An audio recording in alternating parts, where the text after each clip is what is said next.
हाय नमस्कार dear students. बहुत सारे स्टूडेंट्स रजिस्टर फार्मासिस्ट बनना चाहते हैं ऑस्ट्रेलिया में, और बनना भी चाहिए क्योंकि Australia is one of the very promising country और इतनी सारी कैरियर अपॉर्चुनिटीज़ है एज ए फार्मासिस्ट कि आप उसको इमेजिन भी नहीं कर सकते हो। ओके, तो आज की इस वीडियो में हम बात करेंगे कि ऐसे 10 फैक्ट जो हर एक फार्मासिस्ट को पता होना चाहिए कि मैं ऑस्ट्रेलिया में रजिस्टर्ड फार्मासिस्ट बनने के बाद क्या क्या कर सकता हूँ। ओके, और why Australia is a great opportunity for the pharmacist. Okay, तो आज की वीडियो में हम ऐसे इंटरेस्टिंग 10 फैक्ट्स के बारे में डिस्कशन करेंगे ताकि आप उसको बेहतर ढंग से समझ पाओ। तो 10 की facts about the registered pharmacist in Australia. So सबसे पहला option is the great career opportunity. As a pharmacist आपके पास इतने सारे कैरियर ऑप्शंस है कि आप कम्युनिटी में काम कर सकते हो, हॉस्पिटल में काम कर सकते हो, रिसर्च में काम कर सकते हो, इंडस्ट्री में काम कर सकते हो, गवर्नमेंट एजेंसीज में काम कर सकते हो। ओके, तो ग्रेट अपॉर्चुनिटी है। ये सारी अपॉर्चुनिटीज़ को आप एक्सप्लोर कर सकते हो और ये अपॉर्चुनिटीज़ को आप इनकेस कर सकते हो। सबसे इम्पोर्टेंट दूसरा फैक्ट बहुत सारे फार्मासिस्ट को पता नहीं होता है जब तक आप वहाँ पे नहीं जाते हो तब तक। लोकम फार्मासिस्ट, लोकम फार्मासिस्ट का मतलब होता है कि आप ऑन कॉल फार्मासिस्ट काम करते हो। अगर आप ऑन कॉल फार्मासिस्ट काम करते हो तो आप $75 से ज़्यादा एक घंटे का कमा सकते हो। उसका मतलब ये है कि आप $150,000, $1.5 लाख से ज़्यादा एनुअल अर्निंग कर सकते हो as a Lokam pharmacist.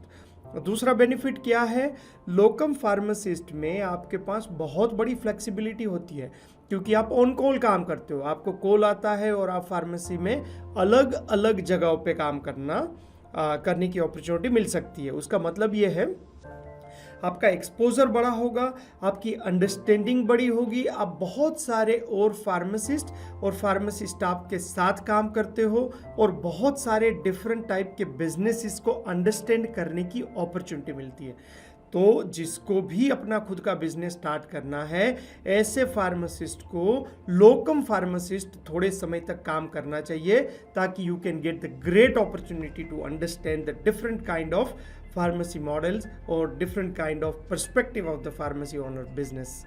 Okay, तो locum pharmacist great opportunity है for learning and for earning. Okay, तीसरा फैक्ट अगर हम देखें तो हर एक फार्मासिस्ट को थोड़े समय के बाद अपनी क्लिनिकल नॉलेज को शार्पन करना है तो होम मेडिकेशन मैनेजमेंट रिव्यू एक्रीडिएशंस लेना चाहिए। अगर आप होम मेडिकेशन एक्रीडिएशन लेते हो तो the government is going to pay you more than $200 per review, और यहाँ पे आपको इतना सेटिस्फेक्शन मिलता है कि आप आपके सारे क्लिनिकल नॉलेजेस को यूटिलाइज करते हो और एक स्ट्रॉन्ग बॉन्डिंग बनाते हो। पेशेंट की पूरी मेडिकेशंस, उसकी कंप्लायंस, मेडिकेशन रिलेटेड इश्यूज, ये सारी चीज़ों को बहुत डिटेल में और डीप में जान सकते हो और एक कॉम्प्रिहेंसिव रिपोर्ट्स बना के आप उसके डॉक्टर्स को प्रोवाइड करते हो। तो यहाँ पे patient, other health care professionals and pharmacist के बीच का स्ट्रॉन्ग बॉन्डिंग बनता है, एज वेल एज आपको एक बहुत अच्छा अर्निंग का पोटेंशियल मिलता है। तो home medication management review is a great opportunity for all the registered pharmacist.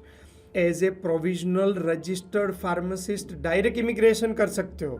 मान लीजिए कि अगर आपने आपकी फार्मेसी की प्रोविजनल लाइसेंस इंडिया में बैठ के ले ली है तो इंडिया से आप ऑस्ट्रेलिया डायरेक्ट इमिग्रेशन कर सकते हो for your internship as a intern pharmacist visa के ऊपर या तो डायरेक्ट इमिग्रेशन के ऊपर। तो great opportunity for the migration is also possible with your pharmacist license. Full license नहीं है, प्रोविजनल लाइसेंस है, तो भी ये अपॉर्चुनिटीज आपको मिल सकती है। That is the great fact you should have to know. Okay, और बहुत सारे फार्मेसी बिजनेसेस अलग अलग तरह से अपने बिजनेसेस को करते हैं, पर नर्सिंग होम में फार्मेसी सर्विस प्रोवाइड करने का business is considered as the great business opportunity for the pharmacist. किस तरह से? क्योंकि ऑस्ट्रेलिया में एज पॉपुलेशन बहुत बढ़ रही है, मतलब एजेड लोगों के नंबर्स बढ़ रहे हैं। अगर आपने आपकी खुद की फार्मेसी बिजनेस स्टार्ट किया और if you have provided service only to 2 pharmacy like 2 nursing homes को सर्विस प्रोवाइड करते हो, तो भी आप एक बहुत अच्छी अमाउंट अर्न कर सकते हो और आपको रिटेल वॉकिंग बिजनेस के ऊपर डिपेंड नहीं रहना पड़ेगा। अगर आपने मेडिकेशन मैनेजमेंट एक्रेडिटेशन ले लिया तो that is very very easy to get the nursing home business and you can grow your business exponentially with adding the nursing home pharmacy services को ऐड करके।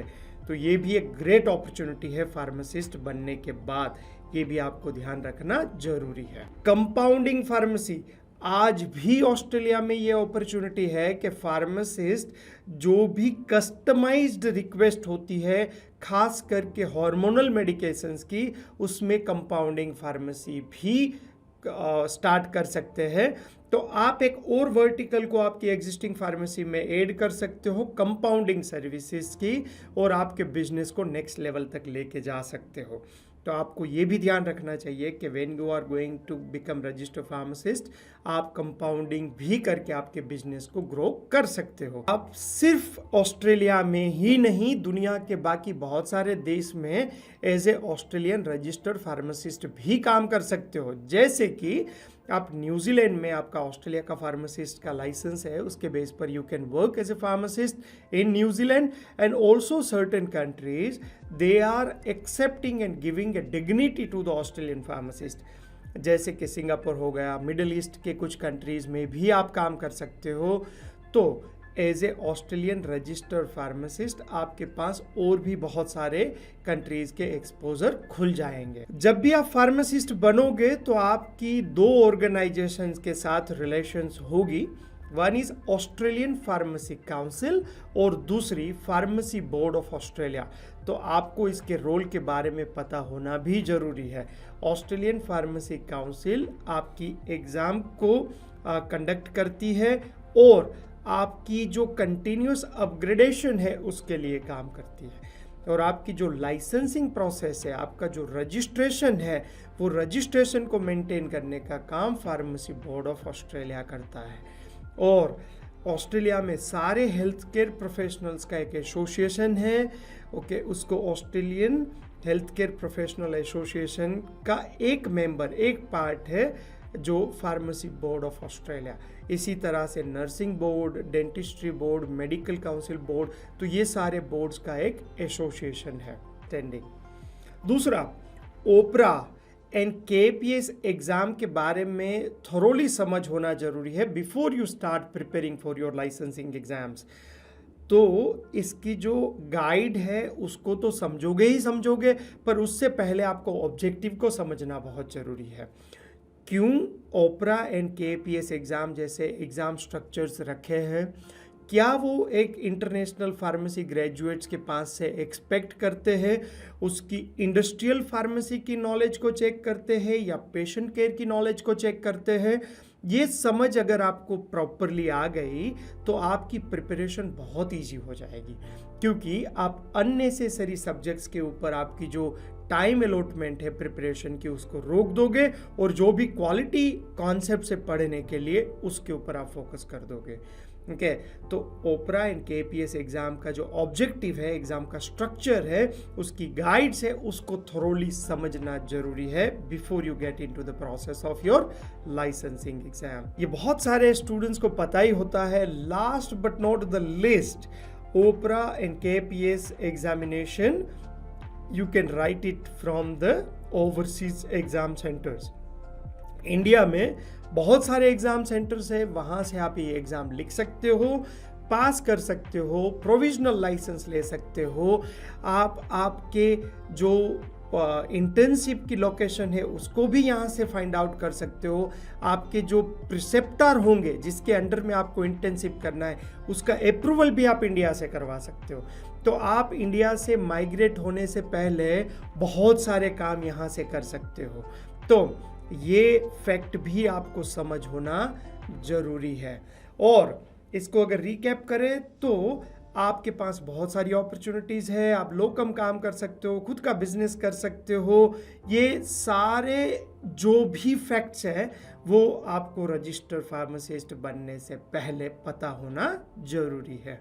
और इसी तरह से अगर आपको डिटेल्स में समझना है तो आपको एक केस रेफरेंस मिल जाएगा।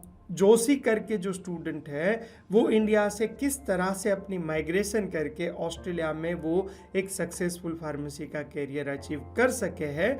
यहाँ से आप बहुत सारे रेफरेंसेस ले सकते हो। तो ये वीडियो में मैंने ध्रुव की जो इंटरव्यू है उसकी एक लिंक रखी है, आप उसके ऊपर जाके ये वीडियो को प्रॉपरली देख के समझोगे और वहाँ से आपको बहुत सारे फैक्ट्स अंडरस्टैंडिंग्स मिलेंगी और आपको एक इंस्पिरेशन मिलेगा कि ये इस तरह से पॉसिबल हो सकता है।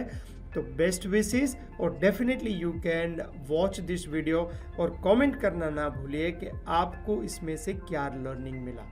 Okay, take care, have a great time.